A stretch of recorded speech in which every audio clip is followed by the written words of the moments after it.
Hey, Yahoo! Hi guys, this is a get to know me video. So the thing is, I'm always like I'm just coming here, giving out and dishing out all the wisdom, bobo wisdom.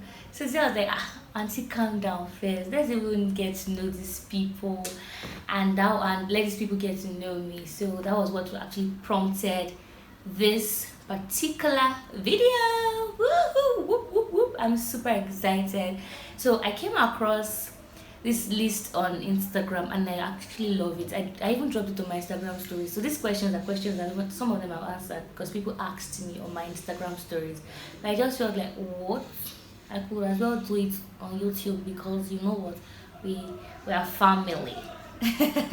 So I'm super excited. Anyway, so this is a get to know me video and I'm going to be answering some questions.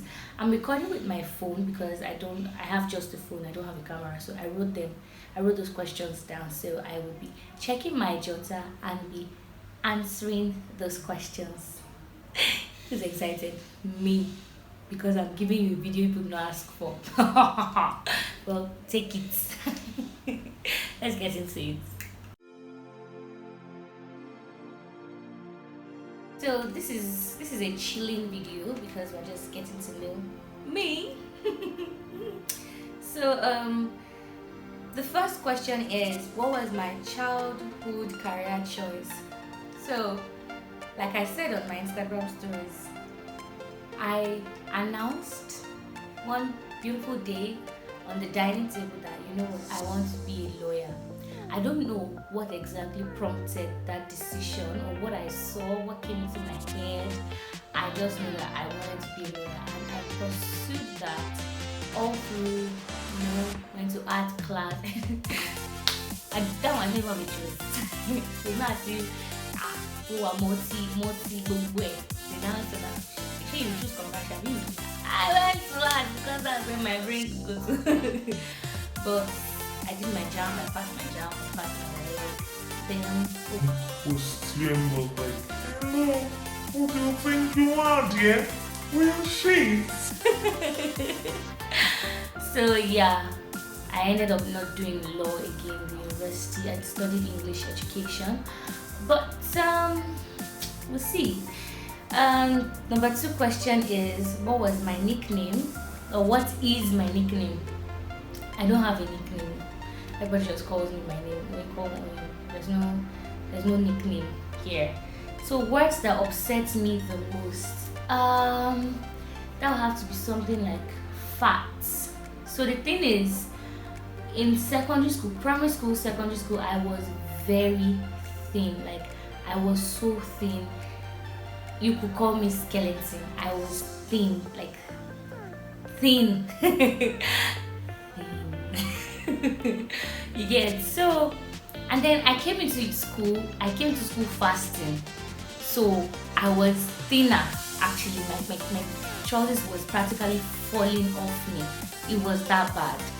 So towards my 200 level, I don't know, I just started to add on weight. 300 level, I added weight. I moved from a size maybe size 6 to 8. Now currently size 10. So I don't know, maybe it kind of like it amazed my family, my parents, my mom especially, and some of my friends. So they would always say, you're just fat. Oh my god. So at a point it actually got to me because when you keep hearing negative things or not nice things, it will get to you eventually. So it actually got to me, it affected how I felt about myself and how I felt about my body. But eventually I just I'm no fat, guys. Yes, I have flesh on my body. I am a curvy person, yes, but deal with it, okay? Yeah. Relationship status. Well, according to the this paper or these things that they ask us if you go out or you want to do an application or something, they'll say, what's your relationship status? Single, married, divorced? Well, according to that, I am single, but there's somebody that can knock me or deck me. You hear that? So yeah, I'm in a relationship. I've been in a relationship for about 4 years now. So yeah, I'm very much in a relationship. So best day of my life. This has to be when I got my WAEC results. That was 2015 or so. So what happened?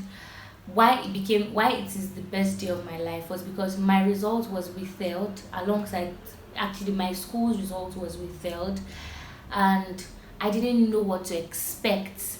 I had done my jump, I had passed my jump, yeah, I had passed jump, and I'd done post UME, and but there was no WAEC result, and I applied to a federal university. So if you don't, you cannot use awaiting results to go into a federal university. You have to submit a result, and I had no result to submit. So it was a very depressing period of my life. I hated that period, and I never want to be in that kind of state again, ever. I didn't know what to expect. I didn't know what to think. Maybe because I was younger. Maybe if it was someone older, they would have handled themselves better. Or it might not have been a big deal. But for me then, it was a very, very, very big deal for me.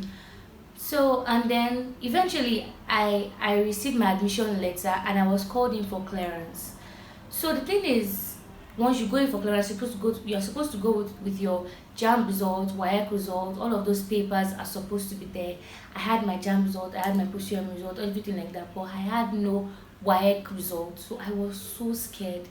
But God will have it that I think a day or 2 days before I was supposed to travel to Ibadan to do my clearance, my WAEC result was released. God, it was, it was I still have no words, because if it had come a day after my clearance, it would have not been worth it. I would have had to wait for a year. But the fact that it came, I think a day or 2 days before, it was just timely.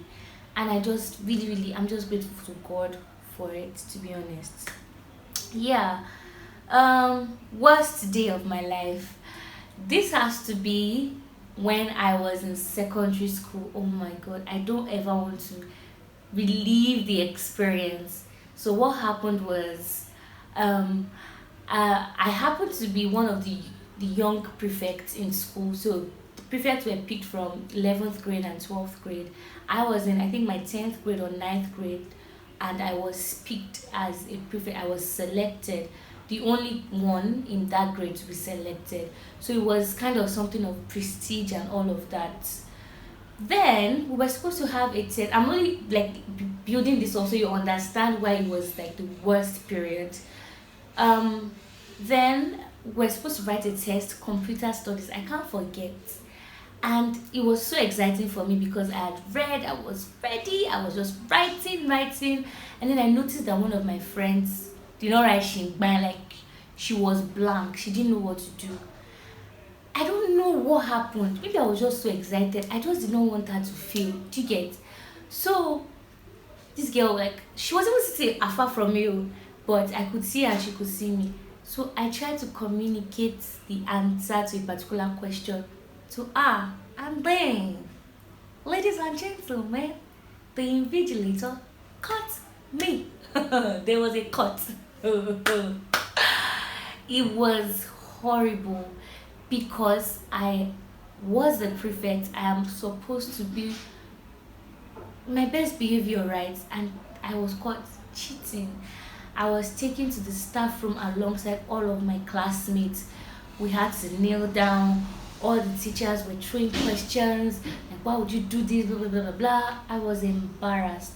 But even though they caught me when down the head, guys, I was still like, I didn't do it, I didn't do it because I didn't want to be caught.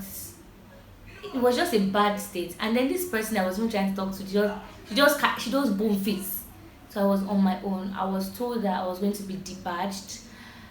Like the prefectship would be taken away on the assembly ground. And the thing is, I was in charge of the assembly. I literally conducted the assembly from year 9, I think, to when I was in my 12th grade, graduated from the secondary school. So it was going to be the most embarrassing period for me. But for some reason, my teachers forgave me. I don't know why. I don't know what happened. I don't know what they discussed. The sha did not debadge me. I graduated with my head held high. But since then, even if you don't know it, that's your business, dear. That's your business. All right. So the next question is what I love about myself. I love the fact that I am a very talented person. I'm multi-talented. I talk, I sing, I could very much write. So it's really nice, I think. I also like the fact that I could be very dedicated. I could be very driven and disciplined. I'm also quite a creative. I think I'm the kind of person. I don't think I know that if there was an employer that was to employ someone, I'm the best person to be on your team because I'm an entrepreneur. Yeah, so it's something I really appreciate about myself, and I just love the fact that I'm a jovial and friendly person. I'm very cautious. I want to believe my parents raised me, my mom raised me very well. So yeah, I love that about myself. All right. What I find attractive about people. This has to be smelling good. Like, my goodness. You know, when somebody passes by your side and then you smell the perfume, you're like, oh my god. Smelling good has to be one of the most attractive things I find about a person. See, I have this motto: if it smells good, I will be tempted to check if it looks good, and then eventually check if it tastes good. But that applies for food. But the smelling good and the looking good parts could also apply for a person. But I believe that being attractive, smelling good, it has to be a part of looking good. So I find that really attractive about a person. I also find being cautious really. If you're a cautious person, you show respect towards other people. You are kind. I find it attractive. Also, being confident is something I find attractive about people. You carry yourself with a lot of poise, confidence, grace. Even if it's in fact, men, women, I just love it. It's attractive. The confidence is very, very much attractive. I feel very, very sweaty, like sweating. Anyhow. Anyway, let's go on. What I find to be a ton of, you see this thing called entitlement. Nigerians have this thing a lot, or no, don't let me generalize. Some Nigerians have this thing a lot, and I hate it. You don't own anybody. Okay, so you don't have to feel entitled towards people's time, towards people's money, people's resources. It's just wrong to be entitled. I hate it when somebody's like, I might want to go all out for you, but I don't have to. You don't pay me to do it. So don't. I hate it. Okay, I hate it. All right. Okay. So yeah, those are some of the things that I have here, or those are all of the. I didn't write everything down. I just wrote about 9 things down. I didn't know if you want to know further about me, but if you want me to answer more questions or you want more get to know me videos, you could type that in the comment section. I hope you enjoyed this and found it as much fun as I did. I will be seeing you in my next video. Adios, amigos.